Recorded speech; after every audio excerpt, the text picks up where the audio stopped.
என்ன பார்க்க போறோம் அப்படின்னா கேரட் சாதம் எப்படி பண்றது அப்படிங்கிறத பார்த்துடலாம். நம்ம கேரட் துருவி சாதம் வடிச்சு நம்ம கிளறுவோம் இல்லையா, இது நம்ம குக்கர்லயே எப்படி பண்றது அப்படிங்கிறத பார்த்துடலாம். முதல்ல நாம ஆயில் விட்டுக்கலாம். எண்ணெய் நல்லா காயட்டும். கடுகு போட்டுக்கலாம். கடுகு நல்லா வெடிக்கட்டும். கடலைப்பருப்பு போட்டுக்கலாம். கடலைப்பருப்பு நல்லா பொரியட்டும். ஜீரகம் சேர்த்துக்கலாம். நசுக்கி வச்ச இஞ்சி பூண்டு சேர்த்துக்கலாம். இஞ்சியும் பூண்டு நசுக்கி வச்சிருக்கோம், அதை சேர்த்துக்கலாம். காஞ்ச மிளகாய் 2 கிள்ளி சேர்த்துக்கலாம். பச்சை மிளகாய் கீரி சேர்த்துக்கலாம். என்ன காரமே இது பச்சை மிளகாய் தான், நம்ம மிளகாத்தூள் சேர்க்க போகிறது இல்லை.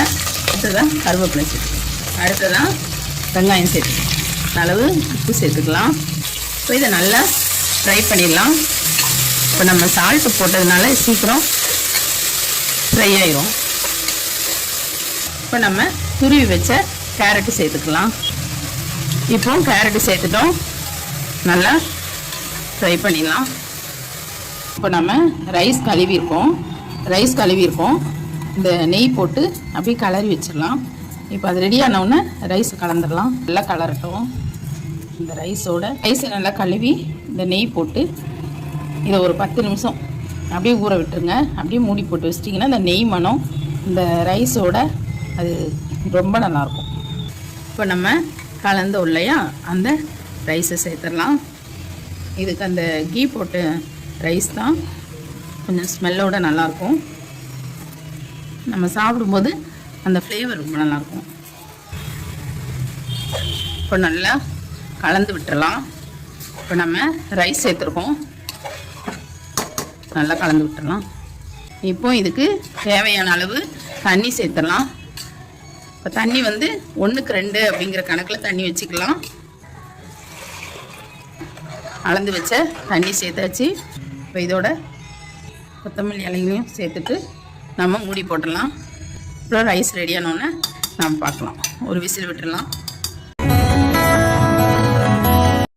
இப்போ நம்ம வெங்காயம், பச்சை மிளகாய், எக்கு, சால்ட்டு போட்டு கலந்து வச்சுருக்கோம். இப்போ இதை பணியாரம் மாதிரி நாம் எக்கு பணியாரம் பார்த்துக்கலாம். கேரட்டு சாதத்துக்கு தொட்டுக்கிற மாதிரி பார்த்துக்கலாமா? இப்போ நம்ம பணியாரம் சுட்டி வச்சுட்டோம். ஆயில் போட்டுக்கலாம். நல்லா தேய்ச்சி விட்டுடலாம். நாம் பணியாரக்குள்ளில் இப்போ போட்டு வச்சுருக்கோம் இல்லையா, இதை கொஞ்சம் ஒன்று ஒன்றா ஊற்றிடலாம்.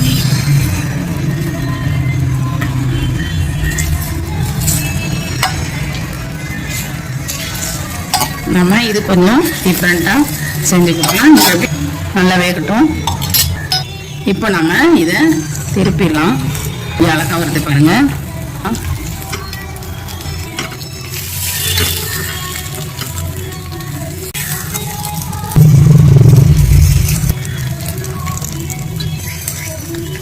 இப்போ எல்லாத்தையுமே நம்ம திருப்பியாச்சு. இப்போ நம்ம எல்லாம் திருப்பி வச்சுப்போம். இப்போ நம்ம இந்த சைடு வெந்தோடனே நம்ம எடுத்துடலாம். A few moments later. இந்த சைடு நல்லா வெந்துருச்சு. இப்போ எடுத்துடலாம். எவ்வளோ அழகாக வெந்துருச்சு பாருங்கள். சூப்பரான ஆம்லேட், பணியாரம் ஆம்லேட் ரெடி. ஒரு டிஃப்ரெண்ட்டாக இப்படி வச்சு கொடுக்கும்போது இப்போ முட்டை பணியாரம் ரெடி ஆயிடுச்சு. ஆம்லேட் மாதிரி நீங்கள் போடாமல் இந்த மாதிரி பணியார குழியில் ஊற்றி எடுக்கும்போது அது கொஞ்சம் டிஃப்ரெண்ட்டாக இருக்கும் இல்லையா, அது கொஞ்சம் சாப்பிட்றதுக்கு குழந்தைங்க விரும்பி சாப்பிடுவாங்க. இப்படியும் செஞ்சு கொடுக்கலாம். இப்போ நம்ம கேரட் சாதம் எப்படி வந்திருக்குன்னு பார்த்துடலாம். பாருங்கள், சூப்பராக வந்திருக்கு. இதை அப்படியே நீங்கள் எடுத்துக்கலாம். இப்போ ஒரு பிளேட்டுக்கு மாற்றி நம்ம வீடியோ காமிக்கலாம்.